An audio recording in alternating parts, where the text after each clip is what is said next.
बिस्मिल्लाहिर्रहमानिर्रहीम। नाज़रीन सामीन अस्सलाम वालेकुम। नाज़रीन, जैसा कि आपको पता है कि पूरी दुनिया में कोरोना के दोबारा केसेस आना शुरू हो गए हैं। कोरोना की एक नई लहर दोबारा से शुरू हुई है। ये वाला कोरोना पहले की निस्बत ज़्यादा ख़तरनाक साबित हो रहा है।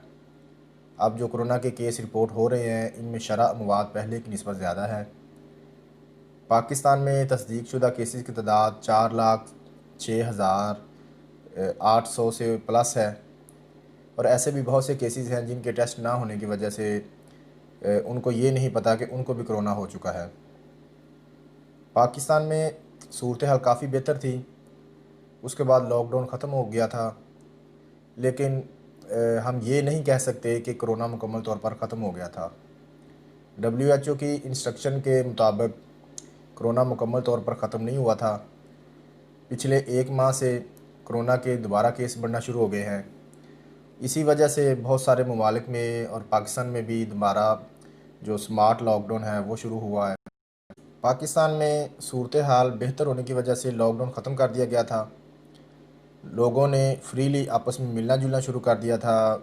कॉलेज, स्कूल और शादी हाल्स ओपन हो गए थे। तो शायद लोगों के मिलने जुलने की वजह से या कोरोना का जो अपना साइकिल था उसकी वजह से कोरोना के दोबारा केसेस आना शुरू हो गए हैं।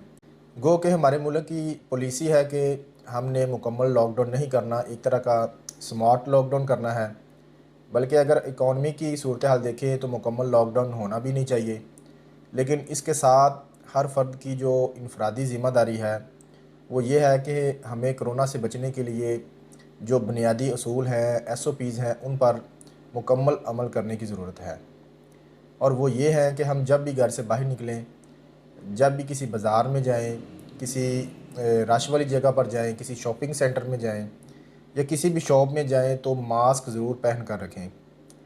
मास्क के बगैर रश वाली जगह पर बिल्कुल ना जाएं और कोशिश करें कि आपका दूसरे लोगों से 6 फीट का फ़ासला हो। इसी तरह जो शादी हाल्स हैं या और फंक्शन और तकारीब वगैरह जो हो रही हैं, इनमें भी SOPs पर मुकम्मल तौर पर अमल किया जाए।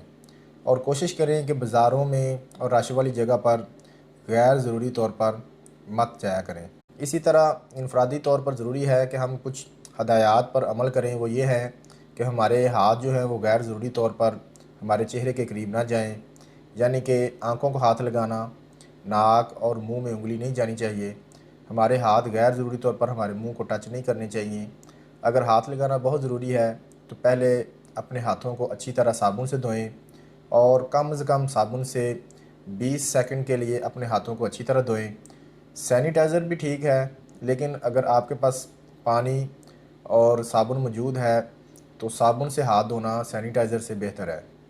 इस बात की अशद ज़रूरत है कि हम इनफरादी तौर पर इन तमाम हदायत पर अमल करें ताकि ये वबा खुद ब खुद आहिस्ता आहिस्ता ख़त्म हो जाए। देखिए, इस वबा के ख़त्म होने के 2 तरीके हैं। एक ये है कि या तो माशरे में सब लोगों को कोरोना की बीमारी जो है वो लग जाए और उनके अंदर इस वायरस के ख़िलाफ़ इम्यूनिटी डेवलप हो जाए।